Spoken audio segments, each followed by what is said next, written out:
구질구질하게 연락하지 마. 너랑은 이제 진짜 끝이야. 저는 말없이 가방 속에서 누런 봉투 하나를 꺼내 조수석에 가만히 올려두었습니다. 남편은 그렇게 차 문을 쾅 닫고 떠났어요. 그리고 정확히 10분 뒤 제 핸드폰은 미친 듯이 울리기 시작했죠. 그 봉투 안에는 남편의 인생을 단 한 줄로 끝낼 종이 석 장이 들어 있었거든요. 오늘부터 시작될 한 여자의 완벽하고 서늘한 복수극. 지금 시작합니다. 사연이 시작되기 전 좋아요와 구독을 눌러주세요. 오늘 하루 행운과 행복이 가득하시도록 기도해 드릴게요. 제 이름은 서윤진입니다. 올해로 35이 되었고 한때는 잘 나가던 회계사였습니다. 숫자 하나에 사람의 인생이 갈린다는 걸 일찍이 알았기에 저는 늘 꼼꼼하고 차분한 성격으로 자라왔습니다. 한번 결정한 일은 끝을 봐야 직성이 풀리는 사람, 그게 바로 저입니다. 저는 늘 이렇게 믿었습니다. 사람의 진심을 다하면 언젠가는 그 진심이 돌아온다고 말이죠. 그 믿음 하나로 10년을 살아왔습니다. 그리고 그 10년의 끝에서 저는 이혼 도장을 찍었습니다. 저는 평범한 집안의 둘째 딸로 태어났습니다. 아버지는 작은 철물점을 하셨고 어머니는 집에서 부업으로 살림을 보태셨죠. 풍족하진 않았지만 밥상에 늘 따뜻한 국이 올라오던 집이었습니다. 저는 어릴 때부터 숫자에 밝다는 소리를 자주 들었습니다. 중학교 때 처음으로 받은 수학경시대회 상장을 어머니가 액자에 넣어두시던 모습이 아직도 눈에 선합니다. 그 액자 하나가 제 인생의 방향을 정했습니다. 대학교에 들어가자마자 저는 회계사 시험을 준비했습니다. 도서관 구석자리에서 컵라면 하나로 점심을 때우며 책장을 넘기던 22살의 저. 26에 합격 통지서를 받아들고 어머니 앞에서 처음으로 어른답게 울었습니다. 태호를 처음 만난 건 그 시험을 준비하던 24살 무렵이었습니다. 당시 저는 신림동의 한 고시원에 살고 있었고 태호는 그 고시원의 총무였습니다. 복도 끝 좁은 카운터 안에서 늘 똑같은 회색 후드티를 입고 책을 보던 청년. 그게 강태호였습니다. 아이고, 윤진 씨. 방에 곰팡이 폈다고 하셨죠?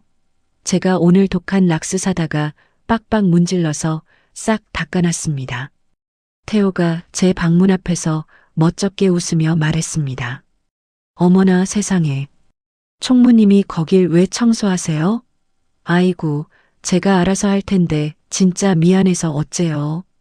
저는 손에 들고 있던 책을 가슴에 끌어안으며 대답했습니다. 에이, 미안하긴 뭐가 미안해요. 윤진 씨 그 어려운 고시 공부하는 분이잖아요. 방에서 퀴퀴한 곰팡내 맡으면 머리 아파서 공부 하나도 안 돼요. 제 말 맞죠? 태호가 락스 냄새 밴 손을 바지에 슥슥 닦으며 웃었습니다. 저는 그때 태호의 다해진 운동화를 봤습니다. 밑창이 한쪽으로 닳아 있었고 끈은 2번이나 묶여 매듭이 굵게 져 있었죠. 그런데도 태호의 눈빛은 형광등 아래에서 묘하게 반짝였습니다. 무언가를 간절히 원하는 사람의 눈빛이었습니다. 저는 그 눈빛에 마음이 흔들렸습니다. 저기 뱃속에서 꼬르륵 소리 나는데 제가 라면 하나 뜨끈하게 끓여드릴까요? 보아하니 저녁도 굶으신 것 같은데. 태호가 카운터 쪽을 가리키며 물었습니다. 아유, 아니에요. 정말 괜찮아요. 저녁 생각 없어요. 에이, 비싼 것도 아니고 컵라면인데 뭐 어때요? 저도 마침 출출해서 물 올리려던 참이었어요. 혼자 먹으면 맛없잖아요. 우리 같이 먹어요, 네. 태호가 카운터 안쪽에서 컵라면 2개를 꺼내며 환하게 웃었습니다. 그 웃음 한 번에 저는 그만 마음을 빼앗기고 말았습니다. 어머니가 늘 하시던 말씀이 떠올랐습니다. 가난한 사람은 사랑이 아니라 의리로 잡아야 한다고요. 그땐 그 말이 무슨 뜻인지 몰랐습니다. 35이 된 지금에서야 그 말의 무게를 알 것 같습니다. 그로부터 11년이 흘렀습니다. 저는 회계사 자격증을 따자마자 태호의 사업을 돕기 시작했습니다. 제 명의의 마이너스 통장을 털어 사업 자금을 마련했고 제가 알던 모든 인맥을 동원해 첫 거래처를 뚫어줬습니다. 태호의 회사가 자리 잡기 시작하자 저는 다니던 회계법인에 사표를 냈습니다. 제 일을 줄이고 태호의 일에 매달렸습니다. 그게 사랑이라고 믿었습니다. 태호의 연봉이 처음 2억을 넘긴 날 저는 밤새 잠을 못 잤습니다. 태호의 사업 통장 잔고를 보며 마치 제 인생의 시험에 합격이라도 한 것처럼 가슴이 벅찼습니다. 그런데 그날부터였습니다. 태호의 눈빛이 달라지기 시작한 것은요. 야, 서윤진. 너 지금 입고 있는 그 촌스러운 옷 대체 어디 시장 바닥에서 주워왔냐? 태호가 거실 소파에 앉아 핸드폰을 만지작거리며 물었습니다. 왜 그래? 갑자기 옷은 왜 따져? 내 옷이 뭐 어때서? 이상해. 저는 거울 앞에서 머리를 매만지며 되물었습니다. 이상한 정도가 아니라 아주 꼴불견이다. 꼴불견. 야, 나 이제 연봉 2억 받는 대표야. 강태호 대표라고. 내가 너 같은 꼴을 하고 부부 동반 모임 나가면 사람들이 내 등 뒤에서 뭐라고 수군대겠어? 사장 마누라가 파출부 같다고 비웃을 거 아니야. 태호야, 너 말이 좀 심하다. 나 이 옷 결혼하기 전부터 내가 사준 거라고 아껴 입던 거잖아. 옛날엔 이 옷 입으면 단아하고 참해서 제일 예쁘다며. 내가 나한테 어떻게 그런 심한 말을 해? 저는 옷자락을 매만지며 웃어 보였습니다. 아이고 답답하. 그땐 내가 돈 한 푼 없는 고시원 찌질이 시절이고 지금은 급이 다르잖아. 급이. 제발 나갈 때 그깟 궁상 좀 떨지 말고 비싼 옷 좀 사 입어. 얼굴은 푸석푸석해가지고 아주 정떨어지게 진짜. 태호가 자리에서 일어나 현관 쪽으로 걸어갔습니다. 저는 거울 속 제 모습을 한참 들여다봤습니다. 머리끝이 약간 갈라져 있었고 입고 있던 니트의 보풀이 눈에 들어왔습니다. 지난 3년간 저는 옷 한 벌을 제대로 산 적이 없었습니다. 태호의 정장과 구두, 시계에만 신경을 썼지 제 옷에는 마음을 둘 여유가 없었습니다. 그리고 오늘 저는 법원 앞에 서 있습니다. 야, 서윤진. 너 나한테서 위자료 한 푼도 못 받고 쫓겨나는 거, 그거 하나는 평생 다행으로 여겨라. 태호가 양복 안주머니에서 차키를 꺼내며 말했습니다. 솔직히 까놓고 말해서 그동안 이 잘난 강태호가 뼈 빠지게 돈 벌어서 너 호강시켜준 거 생각하면 내가 나한테 도리어 돈을 토해내고 가야 맞는 거지. 안 그래? 그래, 태호야. 내 입으로 잘났다 떠드는 그놈의 돈 실컷 안고 살아라. 그동안 수고 많았다. 저는 담담하게 대답했습니다. 흥? 수고는 무슨 수고. 야, 너 이혼 도장 찍었으니까 2번 다시 내 눈앞에 띄지 마. 밤에 구질구질하게 울고불고 전화하면 그땐 아주 경찰에 스토커로 신고해버릴 테니까. 너랑 나랑은 오늘부로 완전 끝이라고. 태호가 손사래를 치며 차 문을 열었습니다. 걱정 마. 내가 죽어도 너한테 연락할 일은 없을 테니까.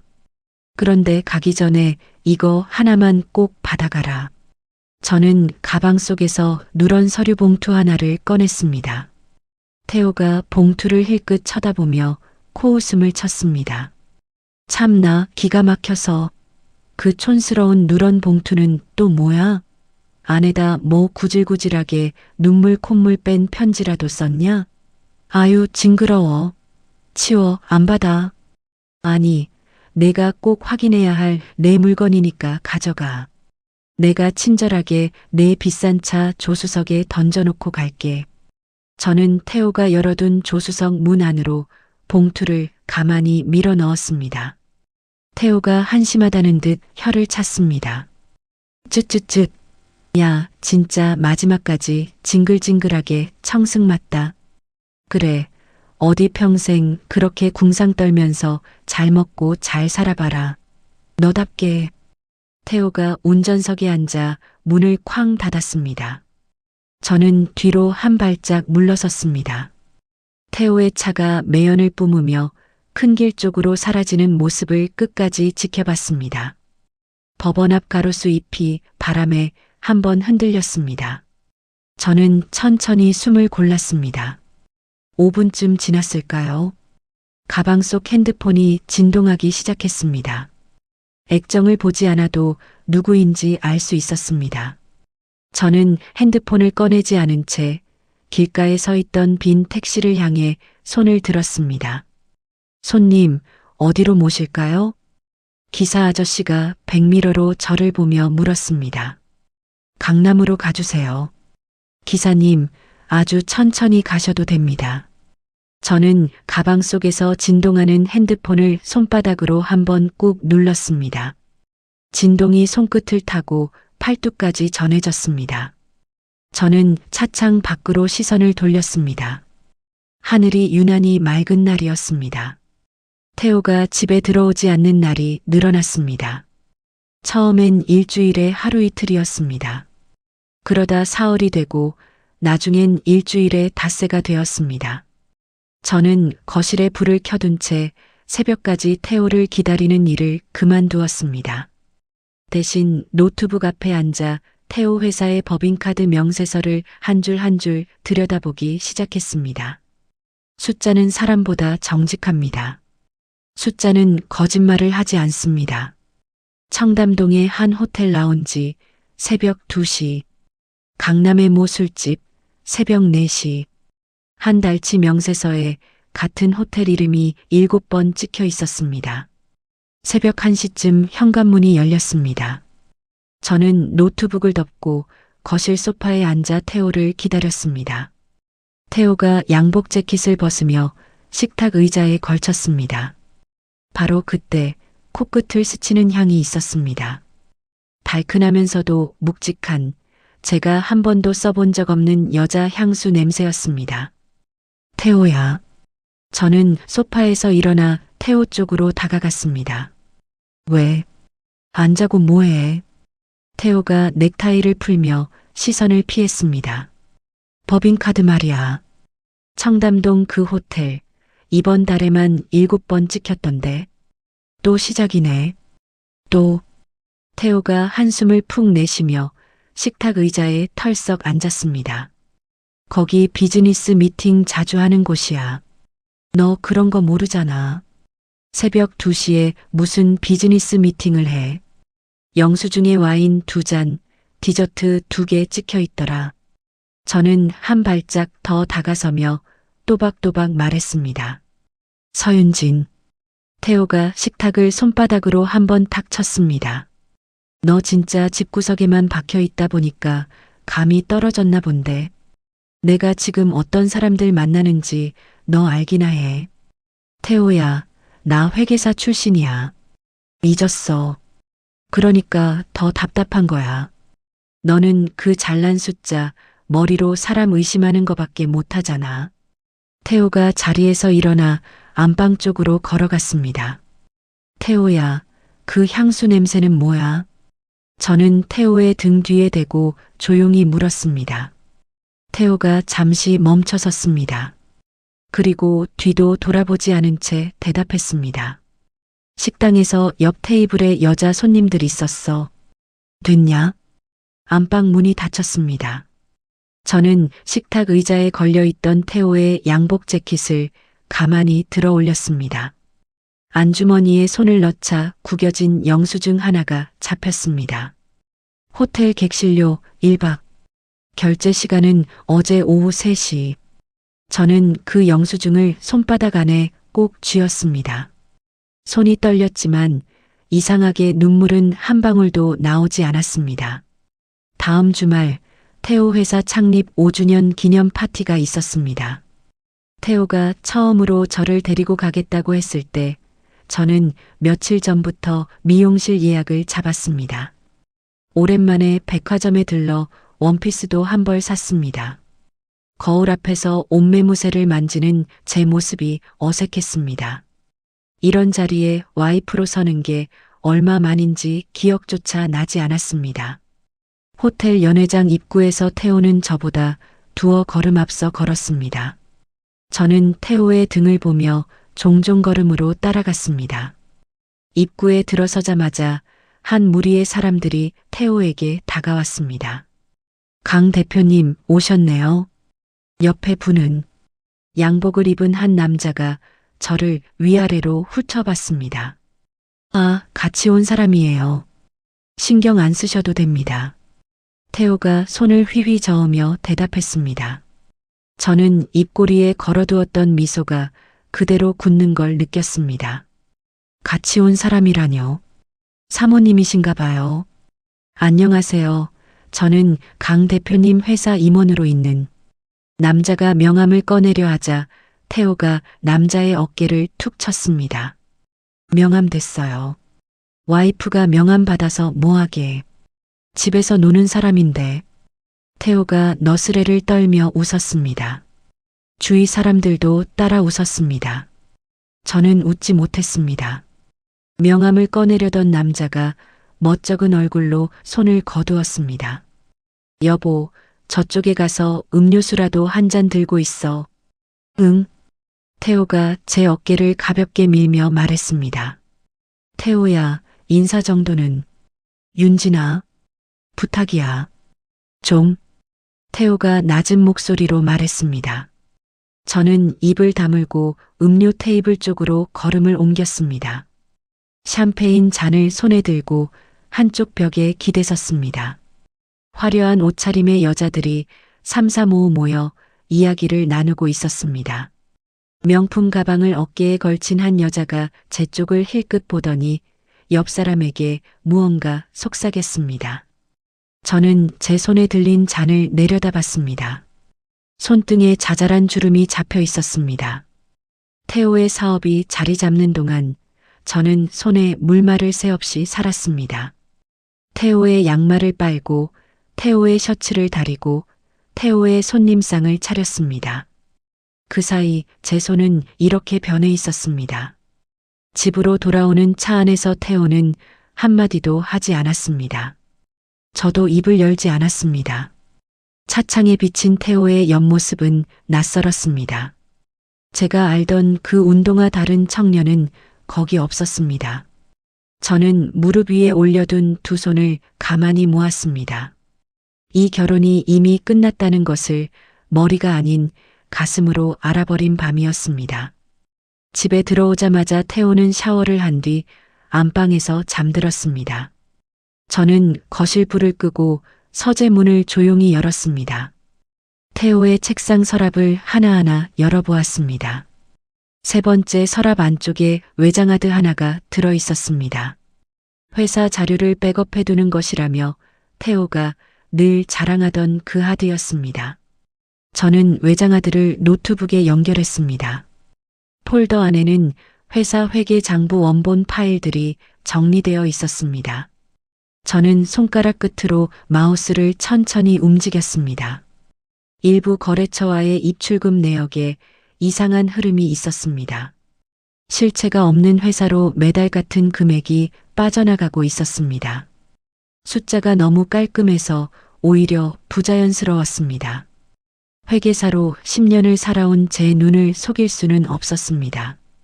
저는 가방에서 USB 하나를 꺼냈습니다. 파일들을 차례차례 USB로 옮기는 동안 손끝이 미세하게 떨렸습니다. 복사가 끝났습니다. 저는 USB를 빼서 손수건에 싸가방 안쪽 깊숙이 넣었습니다. 외장하드는 처음 있던 자리에 그대로 돌려놓았습니다. 서재 문을 닫고 거실로 나왔습니다. 거실 거울 앞에 한참을 서 있었습니다. 거울 속 여자가 저를 똑바로 마주봤습니다.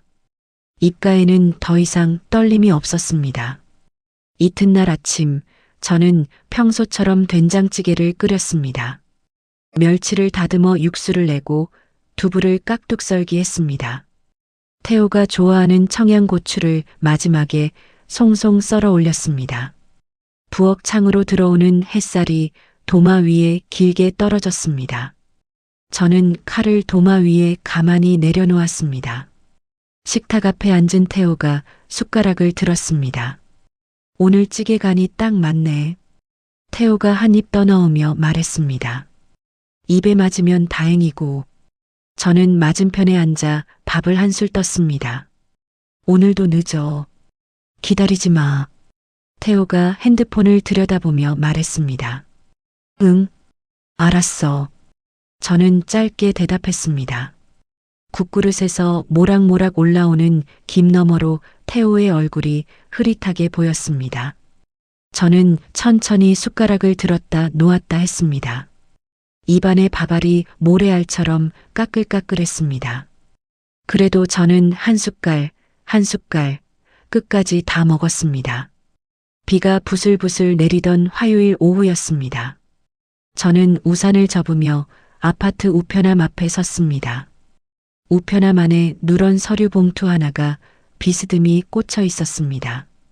보낸 사람 이름 칸이 비어 있었습니다. 받는 사람 자리에는 제 이름 석자만 또박또박 적혀 있었습니다. 저는 봉투를 들고 집으로 올라왔습니다. 현관에서 신발을 벗는데도 손에 든 봉투가 묘하게 묵직했습니다. 식탁에 앉아 봉투를 열었습니다. 안에서 사진 여러 장이 미끄러져 나왔습니다. 청담동의 한 호텔 로비, 태호가 어떤 여자의 허리를 감싸 안고 있었습니다. 다른 사진에는 둘이 마주보며 웃고 있었습니다. 또 다른 사진에는 같은 여자가 태호의 넥타이를 매만져주는 모습이 찍혀 있었습니다. 긴 생머리에 붉은 입술, 가는 허리에 잘 빠진 정장 차림이었습니다. 저는 사진을 한 장 한 장 식탁 위에 늘어놓았습니다. 손가락 끝이 차가워졌습니다. 그런데 이상하게 가슴은 차분했습니다. 이미 알고 있던 사실을 사진으로 확인했을 뿐이었습니다. 사흘 뒤 저는 한 통의 전화를 받았습니다. 안녕하세요. 서윤진 씨 맞으시죠? 잠깐 뵐 수 있을까요? 낯선 여자의 목소리였습니다. 또랑또랑하고 거침이 없었습니다. 누구신지요? 저는 핸드폰을 귀에 가져다 댄 채 거실 창가 쪽으로 걸어갔습니다. 오율이라고 합니다. 강태호 대표님 회사 임원으로 있어요. 그리고 사진 받으셨죠? 저는 잠시 숨을 골랐습니다. 어디로 가면 될까요? 제가 보내드릴게요. 강남의 조용한 카페예요. 다음 날 오후 저는 카페 문을 열고 들어섰습니다. 창가 자리에 한 여자가 다리를 꼬고 앉아 있었습니다. 사진 속에서 본 그 얼굴이었습니다. 유리가 저를 보더니 손끝으로 맞은편 의자를 가리켰습니다. 앉으세요. 커피 시켜놨어요. 저는 맞은편에 가만히 앉았습니다. 바로 본론으로 들어갈게요. 시간 아까우니까. 유리가 커피잔을 손바닥으로 감싸며 말했습니다. 네. 그러시죠. 언니, 이제 좀 놓아주세요. 태호 오빠도 사람이잖아요. 유리가 입꼬리를 살짝 올리며 말했습니다. 오빠라뇨? 저는 짧게 되물었습니다. 제가 오빠라고 부른다고 너무 놀라지는 마세요. 어차피 곧 제 남편이 될 사람인데요. 유리가 커피를 한 모금 마셨습니다. 태호 오빠가 그러더라고요. 윤진 언니는 10년 전 그 자리에 그대로 멈춰 있다고. 자기는 너무 멀리 와버렸다고요. 태호가 그렇게 말했어요.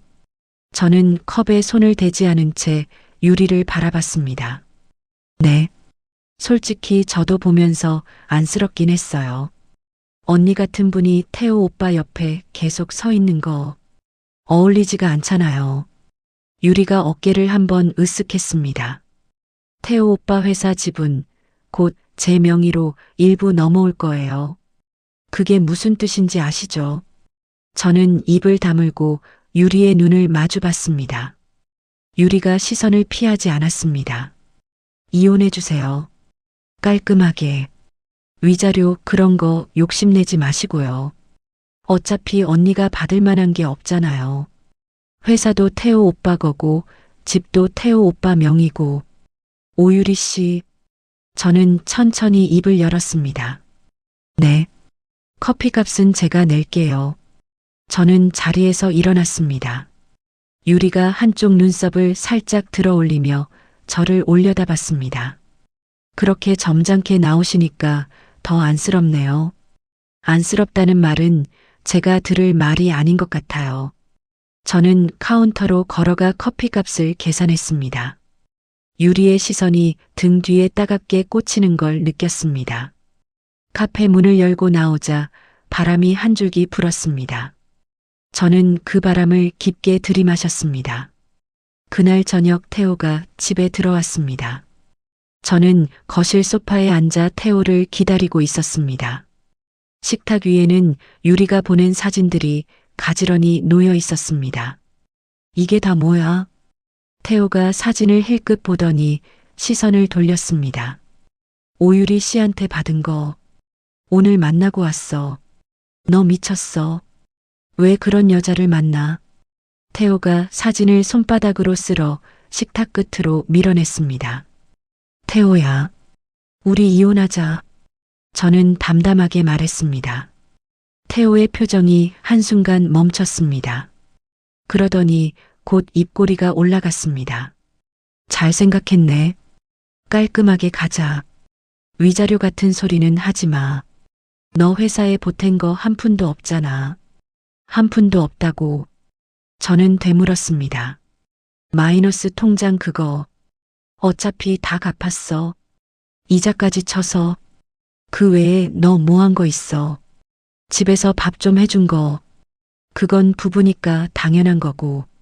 태호가 자리에서 일어나 안방 쪽으로 걸어가며 말했습니다. 법인 통장이랑 공인인증서, 비밀번호. 내일부터 너 못 들어가게 다 바꿔놨어. 미리 알아둬. 저는 소파에서 천천히 일어났습니다. 태호야. 왜? 알았어. 그렇게 하자.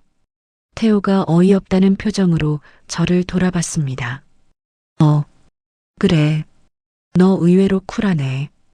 그동안 정 떨어진 척 매달릴 줄 알았는데. 태호가 픽 웃으며 안방 문을 닫았습니다.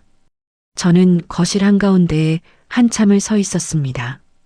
그러다 식탁으로 다가가 사진들을 한데 모았습니다. 사진을 모아둔 손이 떨리지 않았습니다. 저는 안방 쪽을 한번 돌아봤습니다. 문틈으로 새어나오는 불빛이 점점 어두워지고 있었습니다. 태호는 모르고 있었습니다.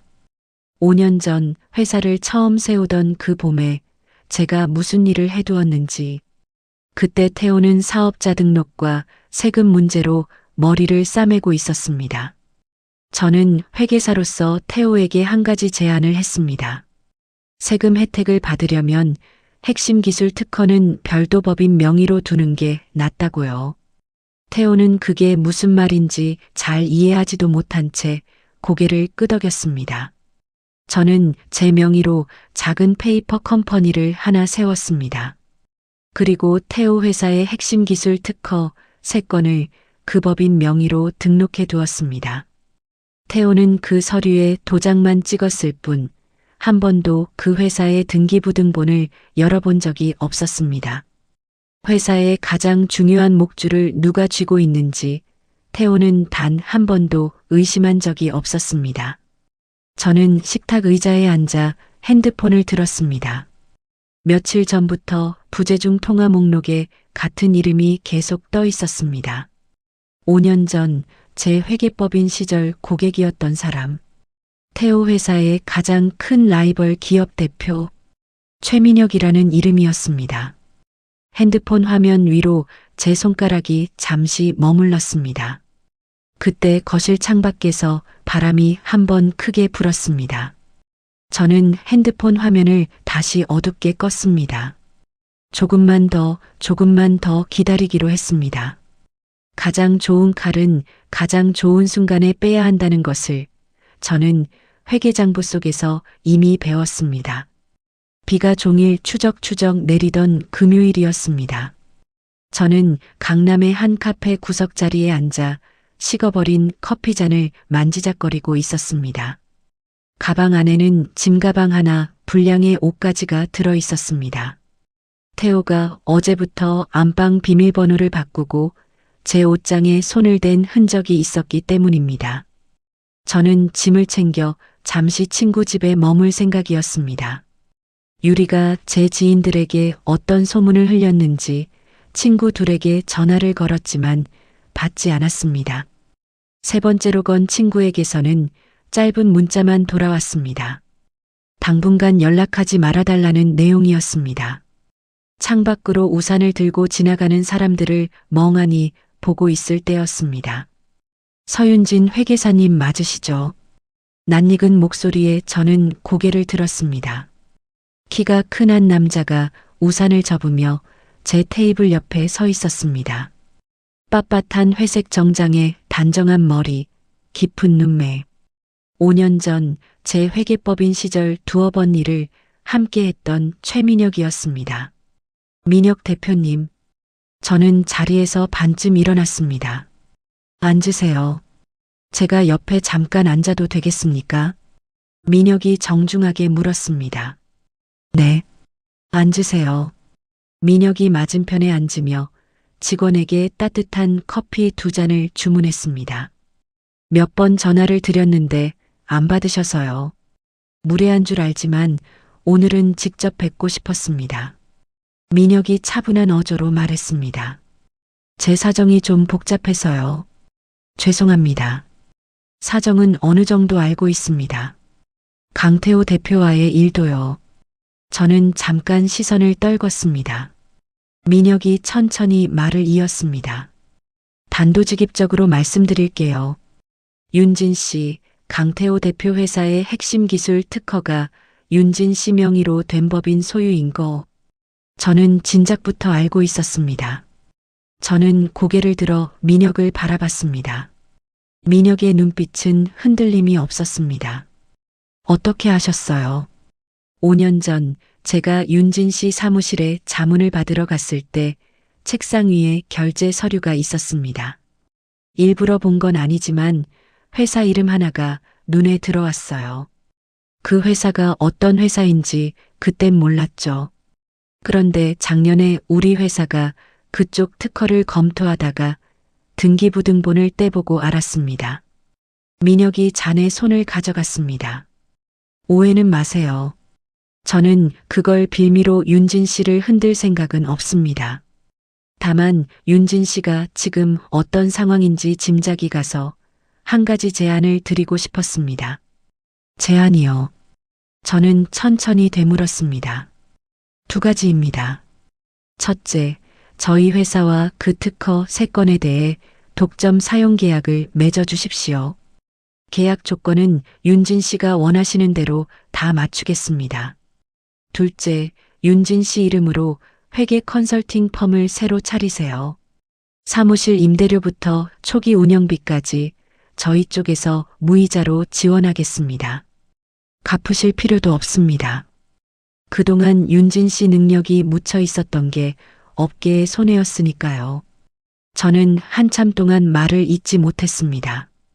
왜 저한테 이렇게까지 하시는 거예요? 2가지 이유예요. 하나는 윤진 씨가 회계사로서 정말 뛰어난 분이라는 걸 제가 알기 때문이고, 다른 하나는 솔직히 말씀드리면 강태호 대표 같은 사람이 업계에서 더 이상 큰 소리 치는 게 보기 싫어서입니다. 민혁이 잔을 내려놓으며 옅게 웃었습니다. 민혁 대표님, 네. 하루만 생각할 시간을 주세요. 천천히 생각하세요. 저는 윤진 씨 답을 기다리겠습니다. 민혁이 명함 한 장을 테이블 위에 가만히 올려놓고 자리에서 일어났습니다. 민혁이 카페 문을 나서고 한참이 지나도록 저는 그 명함을 만지작거리며 앉아 있었습니다. 손끝에 명함 모서리가 닿을 때마다 가슴 한구석에서 무언가가 천천히 데워지는 느낌이었습니다. 이튿날 아침, 저는 민혁에게 전화를 걸었습니다. 그날 오후 저는 강남 한복판의 한 빌딩 10층을 둘러봤습니다. 한쪽 벽 전체가 통유리로 된 한강이 멀리 내려다 보이는 작은 사무실이었습니다. 부동산 직원이 임대 계약서를 내밀었습니다. 계약자란에 저는 한 글자 한 글자 또박또박 제 이름을 적었습니다. 서윤진. 오랜만에 종이 위에 적어보는 제 이름이 낯설었습니다.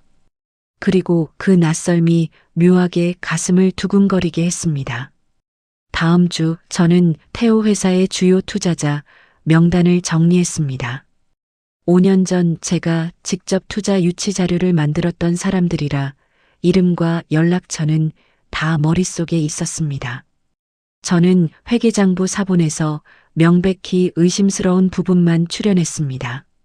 실체 없는 거래처로 빠져나간 자금, 정체 모를 컨설팅 비용, 사적인 명품 결제 내역, 숫자만 봐도 한눈에 들어오는 자료였습니다. 저는 그 자료를 익명의 우편물로 만들어 투자자 5명에게 보냈습니다. 보낸 사람 이름 칸은 비워두었습니다. 우체국 창구 앞에서 우편물을 접수하며 저는 천천히 숨을 골랐습니다.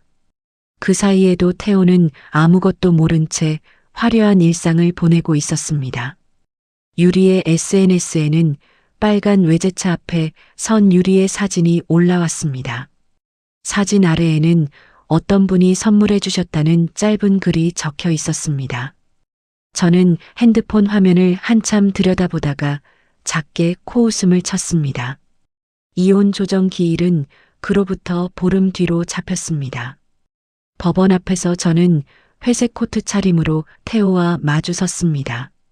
위자료 없는 거, 재산 분할 없는 거, 다 합의된 거지. 태호가 서류를 흔들며 말했습니다. 응, 그렇게 하자. 저는 차분하게 대답했습니다. 너 진짜 한 푼도 안 받겠다고. 안 받을게. 태호가 어이없다는 듯 픽 웃었습니다. 너 진짜 멍청하다. 결국 너는 내 그늘 없이는 아무것도 못하는 애야. 그거 인정하니까 이렇게 순순히 도장 찍는 거잖아. 그래. 내 말이 맞다고 치자. 저는 고개를 살짝 숙였습니다. 주머니 속에 손을 넣은 채 저는 손가락 끝으로 작은 녹음기 버튼을 한 번 더 눌렀습니다. 빨간 점이 깜빡이고 있다는 것을 저는 손끝의 감각으로 알 수 있었습니다. 조정 기일은 한 달 뒤야. 그날 정식으로 도장 찍는 거니까 늦지 마. 태호가 등을 돌리며 손을 흔들었습니다. 태호야. 저는 태호의 뒷모습을 향해 조용히 불렀습니다. 왜 또? 태호가 귀찮다는 듯 뒤를 돌아봤습니다. 잘 살아. 정말로. 걱정 마. 너 없이 훨씬 잘 살 거니까. 태호가 픽 웃으며 멀어졌습니다. 저는 그 자리에 잠시 서서 태호의 뒷모습이 사거리 모퉁이로 사라질 때까지 지켜봤습니다. 그날 밤 저는 새로 얻은 사무실의 빈 책상 위에 누런 서류 봉투 하나를 올려두었습니다. 봉투 옆에는 3장의 서류가 가지런히 놓여 있었습니다. 특허권 회수 통보서, 국세청 앞으로 발송 예정인 횡령혐의 고발장 사본, 주요 투자자 5명이 서명한 투자금 회수 요청서. 저는 그 3장을 한 장 한 장 천천히 봉투에 넣었습니다. 종이 모서리가 봉투 안쪽 벽에 닿을 때마다 작은 소리가 났습니다. 봉투의 입구를 풀로 발라봉했습니다. 다 발린 봉투를 책상 위에 가만히 세워두었습니다. 창밖으로 한강의 야경이 길게 펼쳐져 있었습니다. 저는 책상 앞 의자에 앉아 한참 동안 그 봉투를 바라봤습니다. 조명을 받은 봉투의 누런 빛이 묘하게 따뜻해 보였습니다. 저는 두 손을 무릎 위에 가지런히 모았습니다. 가슴이 평소보다 조금 빠르게 뛰었습니다. 하지만 손은 차분했습니다. 저는 의자에 기대어 천장을 한번 올려다봤습니다. 형광등 불빛이 눈에 잠시 시렸습니다. 법원 앞 가로수 잎이 햇살을 받아 노랗게 빛났습니다. 저는 회색 코트 안에 짙은 남색 원피스를 입고 있었습니다. 한 달 전 백화점에서 큰맘 먹고 산 옷이었습니다. 구두 굽이 보도블록에 닿을 때마다 또각또각 소리가 났습니다. 그 소리에 맞춰 제 심장도 차분하게 뛰고 있었습니다. 이혼 도장을 찍는 데는 채 15분도 걸리지 않았습니다. 법원 건물을 나오는 순간 머리 위로 푸른 하늘이 펼쳐졌습니다. 구름 한 점 없이 맑은 날이었습니다. 태호가 법원 계단을 먼저 내려와 검은 세단의 운전석 문을 열었습니다. 위자료 안 받는 거, 그거 하나는 끝까지 고맙게 생각해. 태호가 차키를 손가락 사이에 끼우며 말했습니다. 내가 너 그동안 먹여 살린 거 생각하면 너야말로 나한테 줄 돈이 있는 거 아니야. 태호야, 그동안 수고 많았어. 저는 담담하게 대답했습니다. 수고는 무슨, 구질구질하게 연락하지 마. 너랑은 이제 진짜 끝이야. 태호가 손사래를 치며 운전석 쪽으로 다가갔습니다. 이거 하나만 받아가. 저는 가방 속에서 누런 서류 봉투를 꺼냈습니다. 태호가 봉투를 힐끗 보더니 코웃음을 쳤습니다. 뭐야? 편지라도 썼냐? 됐어, 안 받아. 내 거니까 가져가. 조수석에 놓아둘게. 저는 태호가 열어둔 조수석 문 안으로 봉투를 가만히 밀어 넣었습니다. 봉투가 가죽 시트 위에 부드럽게 미끄러졌습니다. 끝까지 청승이네. 잘 살아라. 너답게. 태호가 운전석에 앉아 문을 쾅 닫았습니다. 저는 뒤로 한 발짝 물러섰습니다. 태호의 차가 매연을 뿜으며 큰 길 쪽으로 사라졌습니다. 저는 천천히 숨을 골랐습니다. 그리고 가로수 옆에 세워두었던 빈 택시를 향해 손을 들었습니다. 강남 청담동 쪽으로 가주세요. 저는 뒷자리에 앉아 가방을 무릎 위에 올렸습니다. 택시가 출발한 지 10분쯤 지났을 무렵 가방 속 핸드폰이 미친 듯이 진동하기 시작했습니다. 액정을 보지 않아도 누구인지 알 수 있었습니다. 저는 핸드폰을 꺼내 화면을 슬쩍 봤습니다. 강태호라는 세 글자가 화면을 가득 채우고 있었습니다. 저는 수신 거부 버튼을 가볍게 눌렀습니다. 화면이 어두워졌습니다. 잠시 후 다시 진동이 울렸습니다. 이번에는 차단 버튼을 길게 눌렀습니다. 택시가 청담동의 한 호텔 앞에 멈춰 섰습니다. 민혁이 회사 사람들과 함께 마련한 오픈 파티가 그곳에서 열리고 있었습니다. 호텔 로비에 들어서자 안내 직원이 저를 알아보고 정중하게 길을 안내했습니다. 연회장 문을 열고 들어서는 순간 박수 소리가 작게 일었습니다. 민혁이 사람들 사이에서 저를 발견하고 미소를 띠며 다가왔습니다. 많이 기다리셨어요. 저는 민혁에게 다가가며 물었습니다. 아니요. 딱 맞춰 오셨어요. 그 사이에 한 번도 시계 안 봤습니다. 민혁이 환하게 웃으며 대답했습니다. 연회장 한쪽 벽에는 큰 현수막이 걸려 있었습니다. 서윤진 회계 컨설팅 펌 개소. 제 이름 석자가 그렇게 크게 적혀 있는 모습을 저는 한참 동안 바라봤습니다. 민혁이 제 옆에 서서 잔을 2개 받아 한 잔을 건넸습니다. 오늘만큼은 마음껏 즐기세요.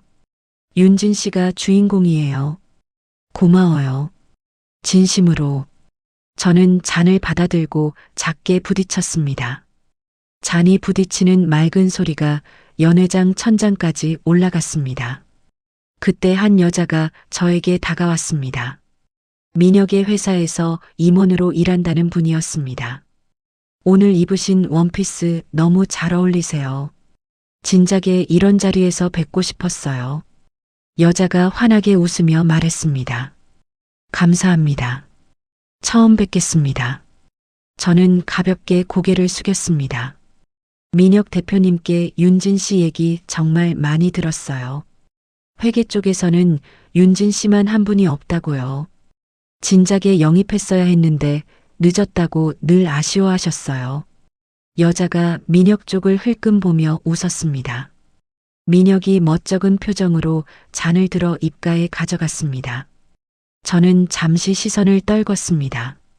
지난 10년간 누구도 제게 이런 말을 해준 적이 없었습니다. 가방 속에서 핸드폰이 다시 한번 짧게 울렸습니다. 이번에는 문자였습니다. 민혁이 제 표정을 살피며 조용히 물었습니다. 확인해도 괜찮아요. 잠깐 비켜드릴까요? 아니에요. 같이 보셔도 돼요. 저는 핸드폰 화면을 살짝 들어 올렸습니다. 태호의 직속 부하 직원에게서 온 문자였습니다. 형수님, 죄송한데 혹시 무슨 일이 있는 건지요? 회사에 국세청에서 압수수색 들어왔습니다. 대표님은 연락이 안 됩니다. 저는 핸드폰을 가방 안에 도로 넣었습니다. 민혁이 잔을 가만히 내려놓았습니다. 시작됐네요. 네, 시작됐어요. 저는 짧게 대답했습니다. 오후가 되자 뉴스 속보가 떴습니다. 한 IT 솔루션 업체 대표의 횡령 혐의에 대한 세무조사가 시작되었다는 짧은 기사였습니다. 회사 이름은 아직 익명 처리되어 있었지만 업계 사람들은 누구를 말하는지 다 알 수 있었습니다. 저는 핸드폰을 가방에 다시 넣고 연회장 한쪽 테라스로 나갔습니다. 민혁이 잔을 들고 저를 따라 나왔습니다. 괜찮으세요? 괜찮아요. 이상하게 아주 차분해요. 저는 난간에 손을 가볍게 얹었습니다. 한 가지 더 들어온 소식이 있어요. 들으실래요? 민혁이 조심스럽게 물었습니다. 네, 말씀해 보세요. 오율이라는 분이 강 대표 비자금 통장 2개를 들고 인천공항으로 갔다가 통장 명의자 본인이 아니라는 이유로 출금이 막혔답니다. 공항 환전소에서 큰 소리 치다가 보안 요원이 출동했다고 들었어요. 저는 작게 웃었습니다. 정말 작게, 짧게 웃었습니다. 민혁 대표님. 네. 고마워요. 정말로요. 민혁이 잠시 저를 바라보더니 부드럽게 대답했습니다. 고마운 건 저예요, 윤진 씨. 윤진 씨 능력이 다시 빛을 보게 돼서요. 연회장 안에서 누군가 잔을 부딪히는 소리가 들렸습니다. 저는 안으로 들어가기 전에 한강 쪽으로 시선을 한번 길게 던졌습니다. 멀리 강물 위로 햇살이 부서지듯 흩어지고 있었습니다. 저는 가방 속에 손을 넣어 핸드폰을 꺼냈습니다. 태호에게서 부재중 전화가 47통 와 있었습니다. 저는 화면을 어둡게 끄고 핸드폰을 다시 가방 깊숙이 넣었습니다. 연회장 안으로 다시 들어가는 길에 한 사람이 제 어깨를 살짝 두드렸습니다. 5년 전 저를 욕했다는 친구 중 한 명이었습니다. 어떻게 알고 왔는지 눈가가 붉어진 채 제 손을 잡았습니다. 윤진아, 내가 정말 미안해. 내가 사람을 잘못 봤어. 친구가 떨리는 목소리로 말했습니다. 천천히 얘기하자. 오늘은 그냥 한잔하고 가. 저는 친구의 손등을 가볍게 토닥였습니다. 친구가 고개를 끄덕이며 손등으로 눈가를 닦았습니다. 저는 다시 잔을 들었습니다. 연회장 천장의 샹들리에 불빛이 잔 안에서 잘게 흔들렸습니다. 35회를 살아오면서 제 이름 석자가 이렇게 크게 보이는 자리는 처음이었습니다. 저는 잔에 입술을 가져다 댔습니다. 샴페인이 목을 타고 부드럽게 넘어갔습니다. 입가가 천천히 올라갔습니다. 오픈 파티가 끝난 지 일주일이 지났습니다. 새 사무실은 매일 전화벨이 울렸습니다. 저는 직원 3명과 함께 첫 계약서들을 검토하느라 밤늦게까지 사무실에 남는 날이 많았습니다. 그날도 저는 책상 앞에 앉아 서류를 들여다보고 있었습니다. 시계 바늘이 밤 11시를 넘어가고 있었습니다. 사무실 안에는 저 혼자였습니다. 복도 끝에서 무언가 부서지는 소리가 들렸습니다. 처음엔 청소 카트가 넘어진 줄 알았습니다. 그런데 그 소리가 점점 가까워졌습니다. 쾅 하는 소리와 함께 사무실 유리문이 흔들렸습니다. 보안문 비밀번호 입력기가 부서져 바닥에 떨어져 있었습니다. 태호가 어깨로 문을 밀치며 안으로 들어왔습니다. 한쪽 손에는 길쭉한 무언가가 들려 있었습니다. 가까이 다가오는 태호의 얼굴이 형광등 불빛 아래에서 시뻘겋게 달아올라 있었습니다. 술 냄새가 몇 미터 밖에서도 진하게 풍겨왔습니다. 내가 감히 내 인생을 망쳐. 태호가 책상 앞으로 비틀거리며 다가왔습니다. 태호야, 진정해. 저는 의자에서 천천히 일어났습니다. 진정. 너 지금 나한테 진정하라고 했어. 윤진이 너. 태호가 손에 들고 있던 것을 책상 위에 쾅 내려놓았습니다. 부엌칼이었습니다. 칼날에 형광등 불빛이 차갑게 비쳤습니다. 저는 무릎이 후들거리는 걸 느꼈습니다. 그래도 발을 떼지 않았습니다. 내가 다 죽일 거야. 너부터. 그 다음 그 최민혁이라는 놈까지. 태호가 책상 위에 두 손을 짚고 저를 향해 몸을 기울였습니다. 태호야, 칼 치워. 저는 떨리는 목소리를 누르며 말했습니다. 치울 거였으면 안 들고 왔겠지. 태호가 손등으로 입가를 닦으며 말했습니다. 그때 비상벨 소리가 복도에 울려 퍼졌습니다. 민혁이 미리 준비해두라고 일러주었던 책상 밑 비상 버튼을 저는 어느 틈엔가 발끝으로 누른 모양이었습니다. 5분도 채 지나지 않아 경찰관 2명이 사무실 안으로 들어왔습니다. 태호는 발버둥을 치며 끌려나갔습니다. 내가 다 까발릴 거야. 너 이 여자 산업 스파이야. 회사 기밀 라이벌사에 다 팔아넘긴 년이라고. 태호가 복도 끝까지 끌려가며 소리를 질렀습니다. 저는 깨진 유리문 앞에 한참을 서 있었습니다. 다리에 힘이 풀려 책상 모서리를 잡았습니다. 손바닥에 식은땀이 흥건했습니다. 다음 날 아침 인터넷 포털 뉴스 화면에 제 사진이 떴습니다. 전 남편의 회사 기밀을 라이벌사에 팔아넘긴 여성 회계사. 제목 아래에는 어디서 구했는지 모를 제 옛날 증명사진이 박혀 있었습니다. 저는 노트북 화면을 가만히 들여다봤습니다. 기사 댓글 창에는 차마 눈뜨고 보기 힘든 욕설들이 줄지어 달려 있었습니다. 사무실 전화벨이 쉴 새 없이 울렸습니다. 받으면 욕설이 흘러나왔습니다. 받지 않으면 부재중 알림이 끝없이 쌓였습니다. 직원 한 명이 조심스레 다가왔습니다. 대표님, 어제 계약하시기로 했던 두 분이 계약 연기하시겠다고 연락 왔어요. 직원이 고개를 떨구며 말했습니다. 알았어요. 너무 걱정하지 말아요. 저는 직원의 어깨를 가볍게 토닥였습니다. 오후가 되자 더 충격적인 소식이 들려왔습니다. 민혁의 회사 주가가 장중에 10% 가까이 흔들렸다는 기사였습니다. 산업 스파이와 손잡은 기업이라는 식의 보도가 줄을 이었습니다. 저는 핸드폰을 들고 민혁에게 전화를 걸었습니다. 민혁 대표님, 저예요. 네.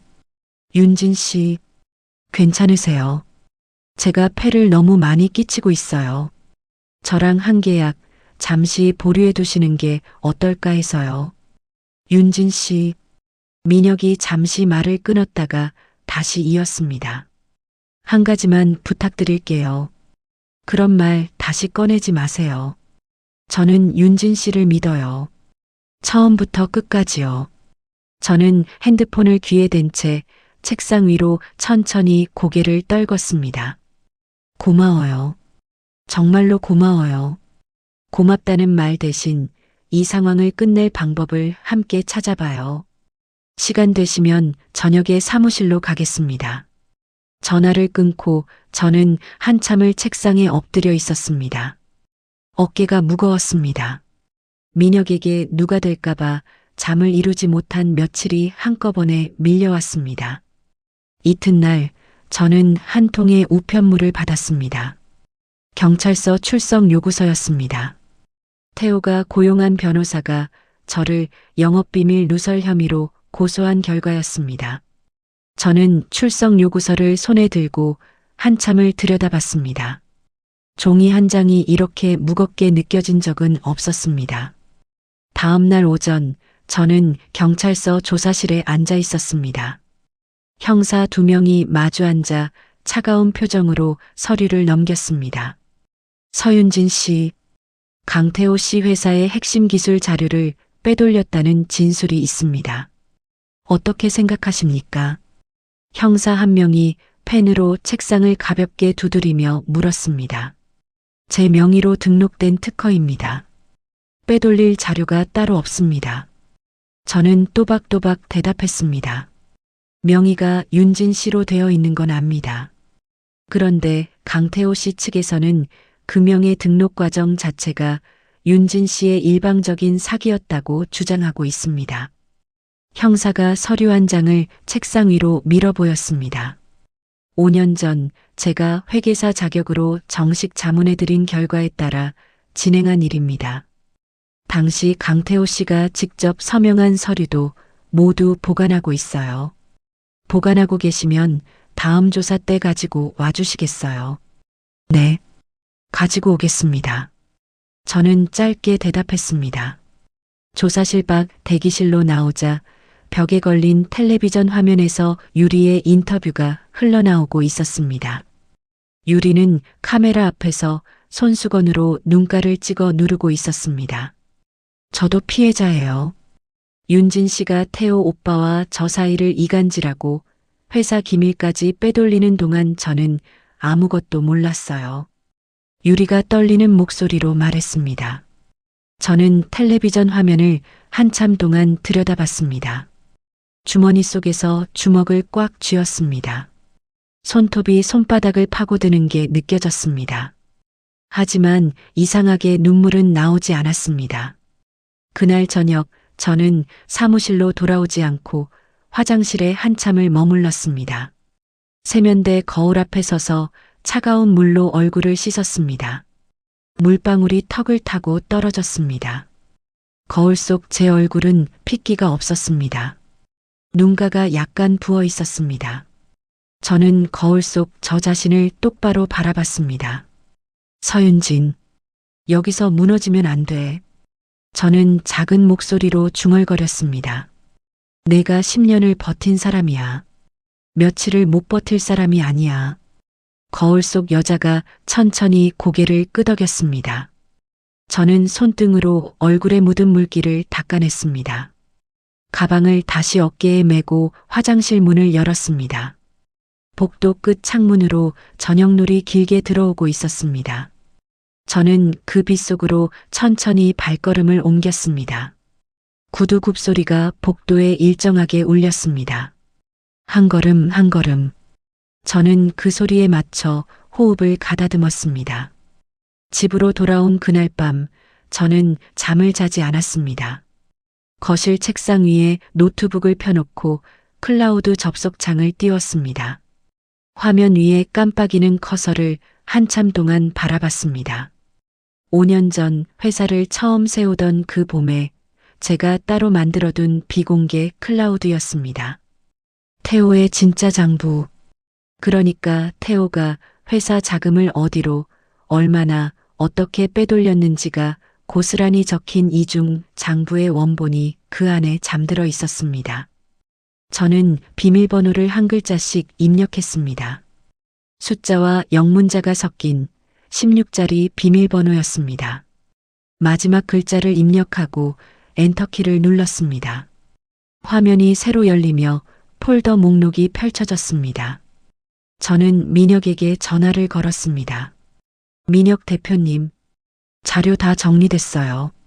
내일 아침에 기자분들 모실 수 있을까요? 몇 분 정도로 부를까요? 믿을 만한 분들로 5분 정도면 돼요. 준비할게요. 윤진 씨는 자료에만 집중하세요. 전화를 끊고 저는 자료를 분류하기 시작했습니다. 실체 없는 거래처로 매달 빠져나간 자금 흐름표, 태호의 개인 통장으로 흘러들어간 돈의 원천, 유리의 명품 결제에 쓰인 법인카드 영수증 200여 장, 태호가 변호사 선임 비용으로 건넨 현금 봉투의 출처 자료. 저는 자료마다 색깔 다른 견출지를 붙여 분류했습니다. 새벽 5시가 되어서야 마지막 견출지를 붙였습니다. 창밖이 푸르스름하게 밝아오고 있었습니다. 다음 날 오전 사무실 회의실에 기자 5명이 모였습니다. 저는 회의실 가운데 자리에 앉았습니다. 민혁이 제 옆에 자리를 잡았습니다. 오늘 자리는 제가 직접 말씀드리고 싶은 것이 있어 마련했습니다. 저는 차분하게 입을 열었습니다. 지난 며칠간 저에 관한 기사가 많이 나왔습니다. 산업 스파이라는 단어도 봤습니다. 그 단어가 사실인지 아닌지 오늘 이 자리에서 숫자로 보여드리겠습니다. 기자 한 명이 펜을 들고 수첩에 무언가를 적었습니다. 지금부터 보여드릴 자료는 강태호 씨 회사의 진짜 회계 장부입니다. 정확히는 강태호 씨가 직접 관리하던 비공개 장부의 원본입니다. 저는 노트북 화면을 회의실 큰 모니터에 띄웠습니다. 숫자들이 빼곡한 표가 화면을 가득 채웠습니다. 매달 같은 날짜에 정체를 알 수 없는 거래처로 7천만 원에서 1억 원 사이의 금액이 빠져나갔습니다. 그 거래처의 사업자 등록증을 확인해 보니 실체가 없는 회사였습니다. 이 자료는 모두 강태호 씨의 자필 서명이 포함된 결제 라인을 거친 것들입니다. 기자들이 빠르게 펜을 움직였습니다. 그리고 한 가지 더 말씀드릴 게 있습니다. 저는 자료의 다음 페이지를 띄웠습니다. 최근 강태호 씨가 저를 영업비밀 누설 혐의로 고소하면서 변호사를 선임했습니다.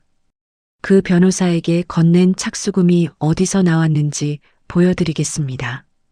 화면에 통장 입출금 내역이 떴습니다. 방금 보신 그 정체불명의 거래처에서 강태호 씨 개인 통장으로 이체된 자금 중 일부가 변호사 사무실 계좌로 그대로 흘러들어갔습니다. 같은 날, 같은 금액으로요. 회의실이 잠시 조용해졌습니다. 한 기자가 손을 들었습니다.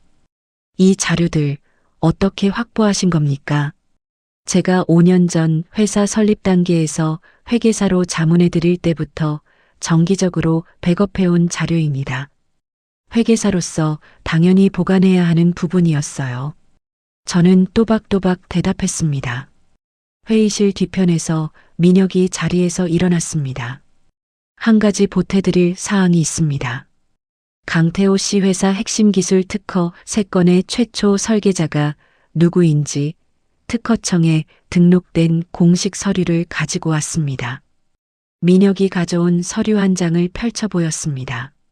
서류 맨 위에 제 이름과 함께 5년 전 날짜가 또렷이 찍혀 있었습니다. 기자회견이 끝난 그날 저녁부터 기사 흐름이 바뀌기 시작했습니다. 전 남편 회사 비리 폭로한 회계사, 알고 보니 피해자였다. 천재 회계사 서윤진, 침묵을 깨다.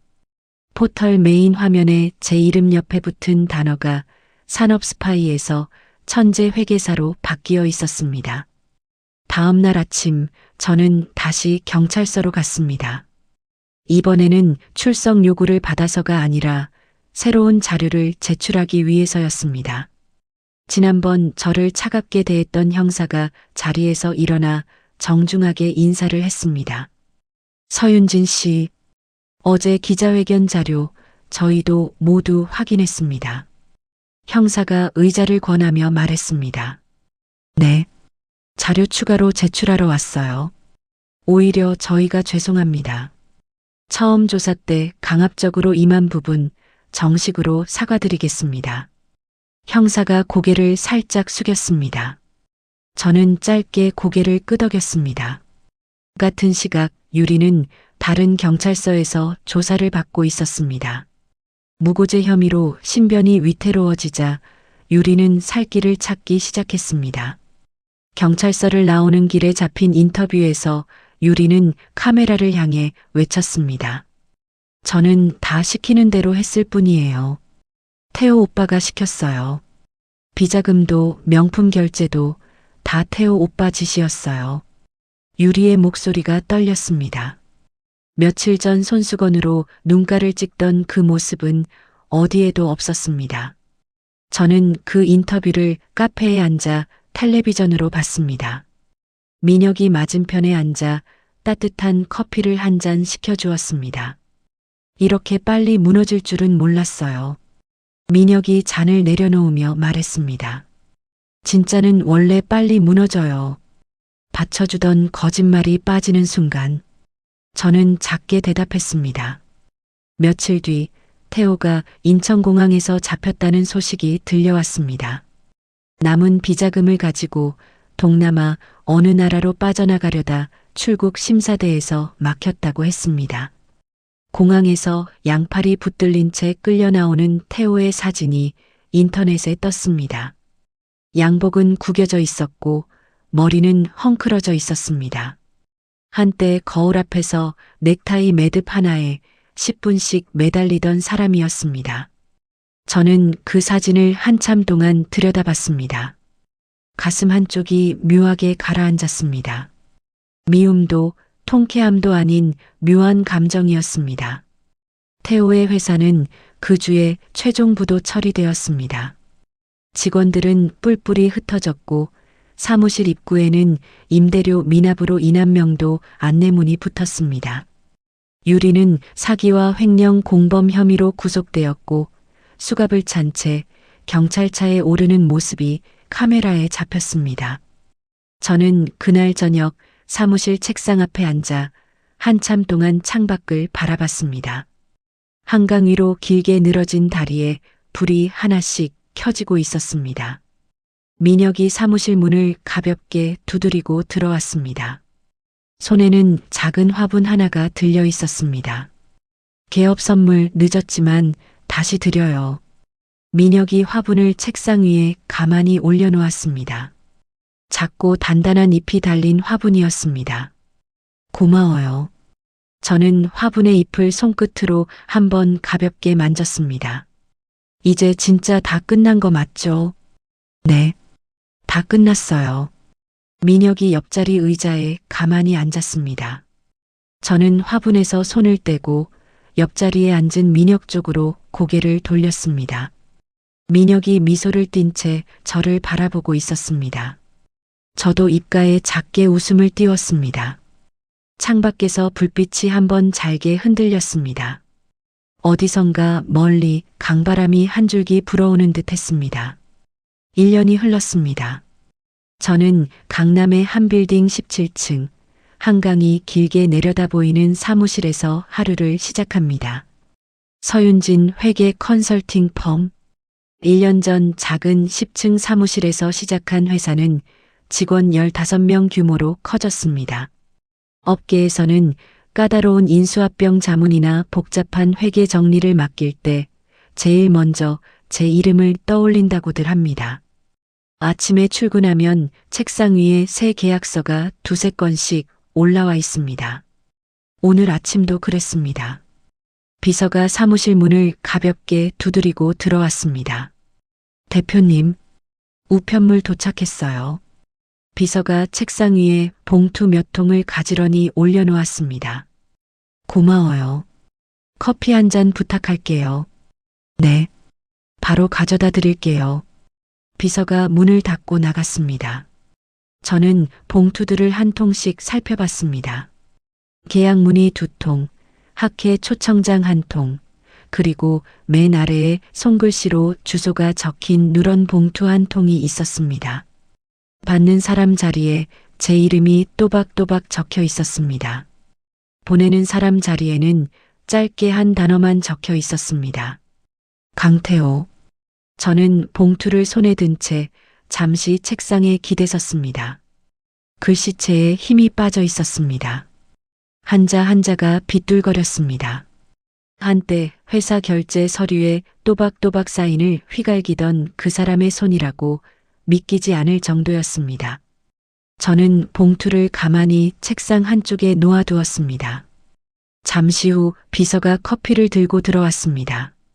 대표님, 그 봉투 답장 보내실 거예요? 비서가 조심스레 물었습니다. 아니요. 답장 안 보낼 거예요. 저는 봉투를 들어 책상 옆에 놓인 파쇄기 입구 앞으로 가져갔습니다. 열어보지도 않으세요. 열어보지 않을 거예요. 읽지 않는 것도 답이에요. 저는 봉투를 그대로 파쇄기에 밀어 넣었습니다. 드르륵 소리와 함께 봉투가 잘게 갈려 내려갔습니다. 종이가 잘리는 그 짧은 소리가 끝나자 어쩐 일인지 어깨에 얹혀있던 무언가가 함께 떨어져 나간 느낌이 들었습니다. 오후에는 업계 모임에 다녀왔습니다. 한 후배 회계사가 제게 다가와 인사를 했습니다. 대표님, 저 사실 대표님 때문에 회계사 시험 다시 도전하게 됐어요. 후배가 수줍게 웃었습니다. 저 때문에요. 네. 작년에 대표님 기사 보고요. 저런 분도 다시 일어서시는데 저도 다시 해보자 싶어서요. 저는 후배의 손을 가만히 잡았습니다. 잘 생각했어요. 끝까지 해봐요. 끝까지 가본 사람만 알아요. 그 끝에 뭐가 있는지. 후배가 눈가를 살짝 붉히며 고개를 끄덕였습니다. 저는 후배의 어깨를 가볍게 한번 두드렸습니다. 모임을 마치고 저는 한강 산책로 쪽으로 걸음을 옮겼습니다. 민혁이 그 자리에서 저를 기다리고 있었습니다. 민혁은 단정한 카키색 자켓을 입고 강을 바라보며 서 있었습니다. 제가 다가가자 민혁이 천천히 뒤를 돌아봤습니다. 오래 기다렸어. 저는 민혁의 옆에 가서 섰습니다. 5분도 안 됐어. 강바람이 좋아서 오히려 더 있고 싶었어. 민혁이 부드럽게 대답했습니다. 저와 민혁은 어느 순간부터 서로에게 반말을 쓰고 있었습니다. 그 시작이 언제였는지는 기억나지 않습니다. 어느 날 늦은 저녁 함께 야근을 하다가 자연스럽게 그렇게 되었던 것 같습니다. 오늘 그 편지 받았어. 저는 민혁 쪽으로 살짝 고개를 돌렸습니다. 강태호 씨 편지. 응. 읽었어. 안 읽었어. 파쇄기에 그대로 넣었어. 민혁이 잠시 저를 바라봤습니다. 잘했어. 그 사람 글자 윤진이 눈으로 다시 들어갈 자격 없어. 민혁이 천천히 강 쪽으로 시선을 돌렸습니다. 민혁아. 응. 고마워. 그동안 고맙다는 말은 이제 그만하자. 오늘부터는 그냥 같이 걷자고만 해줘. 민혁이 가만히 웃었습니다.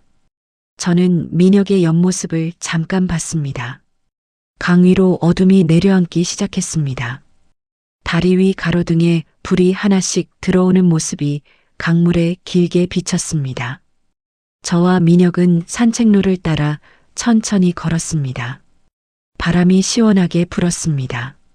이 바람을 1년 전에 맞았다면 저는 그저 차갑다고만 느꼈을 것입니다. 그런데 오늘은 달랐습니다. 바람이 시원했고 그 시원함이 가슴 안쪽까지 닿았습니다. 산책로 끝에서 우리는 한 카페에 들어갔습니다. 민혁이 따뜻한 차를 2잔 주문했습니다.